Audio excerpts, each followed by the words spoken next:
The Gospel according to John. In the first video, we saw that John wrote this book to make the claim that Jesus is the Messiah, the Son of God, the human embodiment of God's word and glorious presence who has come to reveal who God truly is. Then we explored how John designed the first half of the book to demonstrate this claim. Jesus performed miraculous signs and made huge claims about himself, that he is the reality to which Israel's entire history points. And this all generates controversy, however, and the Jewish leaders confront Jesus for all these claims, and it culminated with Jesus laying down his life for his friend Lazarus. By going near Jerusalem to raise him from the dead, Jesus sealed his fate.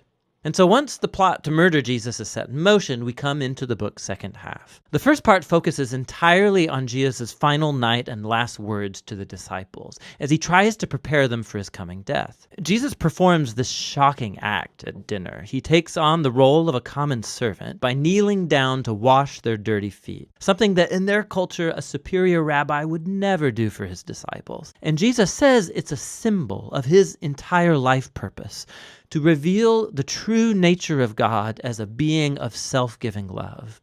And it's also a symbol of what Jesus is about to do in becoming a servant and giving up his life to die for the sins of the world.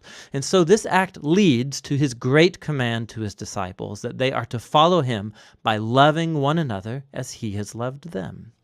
Acts of loving generosity are to be the hallmark of Jesus' followers. This is what will show the world who Jesus is, and therefore who God is.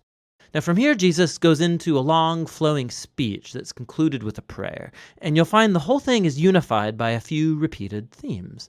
Jesus keeps saying that he's going away, which makes the disciples sad, but Jesus says it's for the best because it means that he will send the Spirit, also known as the Advocate. As a human, Jesus can only be in one place at a time, but the Spirit can be Jesus' divine personal presence in any place at any time.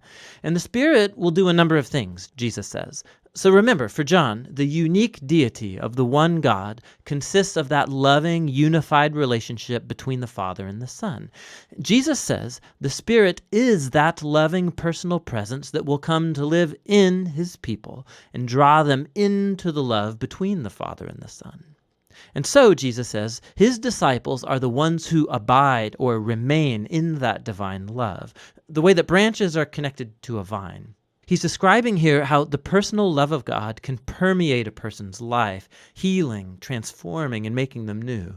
And there's more. The Spirit will also empower Jesus' followers to carry on his mission in the world, to first of all fulfill the great command to love others through radical acts of service. But also, Jesus says, the mission is to bear witness to the truth, to expose and name the selfish, sinful ways that we as humans treat each other, and to declare that in Jesus, God has saved the world through him because he loves it. He's opened up a new way to become human again. And so finally, Jesus predicts that there will be opposition. Just as the Jewish leaders rejected him, so his followers will be persecuted.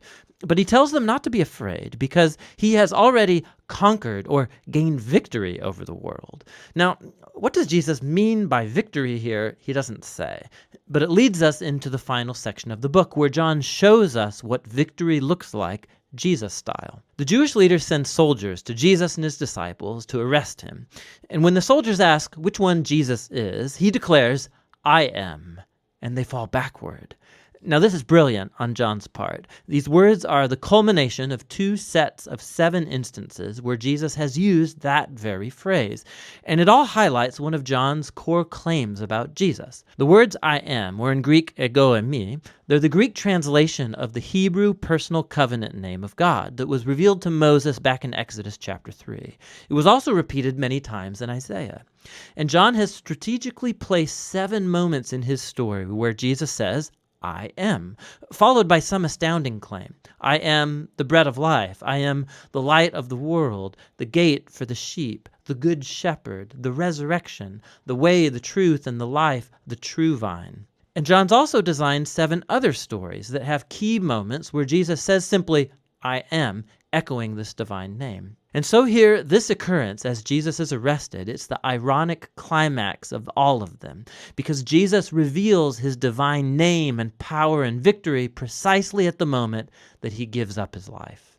After this, Jesus is put on trial for his exalted claims to be the Son of God and the King of Israel, first before the high priest and then before the Roman governor Pilate, who has to take seriously anyone who's charged with claiming to be the King of Israel. And Jesus tells Pilate that my kingdom is not from this world, meaning that he is a king and that his kingdom is for this world, but its radically different value system, its redefinition of power and greatness, none of this is derived from this world. Rather, they are defined by God's character that Jesus has revealed through his upside-down kingdom, which is epitomized by the cross. It's the place where the world's true king conquers sin and evil by letting it conquer him. And Jesus gains victory over the world through an act of self-giving love.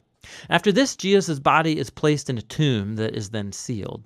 And on the first day of the week, Mary and then later the other disciples discover that the tomb is strangely open and then empty. And then Mary, all of a sudden, she meets Jesus. He's alive from the dead. Now, the resurrection of Jesus connects back to another pattern of sevens in John's gospel. So all the way back at the wedding party in Cana, when Jesus turned the water into wine, John told us that that was Jesus' first sign. And he also identified the second sign, the healing of the sick boy in chapter 4. But after this, John just lets you keep count. And if you have, you'll have noticed that the sixth sign was the raising of Lazarus from the tomb, which Jesus performed at the cost of his own life. And so that, and all of the signs, they point forward to this seventh and greatest sign at the culmination of the story, Jesus' own resurrection from the dead. It vindicates Jesus' claim to be the Son of God, the author of all life, whose love has conquered death itself. After the empty tomb, Jesus then meets up with all the disciples, and he commissions them by sending the Spirit as he promised, so that his mission from the Father can now be carried on through them. After this, the book concludes with an epilogue that explores the ongoing mission of Jesus' disciples in the world. So a number of them are fishing and they're not catching anything. And so Jesus appears to them on the shore. They don't recognize him, though. And he tells them to cast their net on the other side of the boat. And when they obey him, they catch a huge amount of fish, and it's only then that they recognize him as Jesus. Now, John's offering here a picture of discipleship to Jesus. His followers will be most effective in the world when their focus is not on their work as such, but on simply listening for Jesus' voice and obeying him when he speaks. That's when they will truly see him at work in their lives. After this, Jesus talks with Peter and then commissions him as a unique leader in the Jesus movement, indicating that he too will give up his life one day. But in contrast to Peter, the last moments of the story focus on the author of this gospel, the disciple whom Jesus loved. And unlike Peter, his job was not to lead the Jesus movement, but rather to spend his long life bearing witness to Jesus so that others might believe in him. And that's actually what he's done right here by authoring this amazing story about Jesus, the Messiah, the Son of God. And that's what the Gospel of John is all about.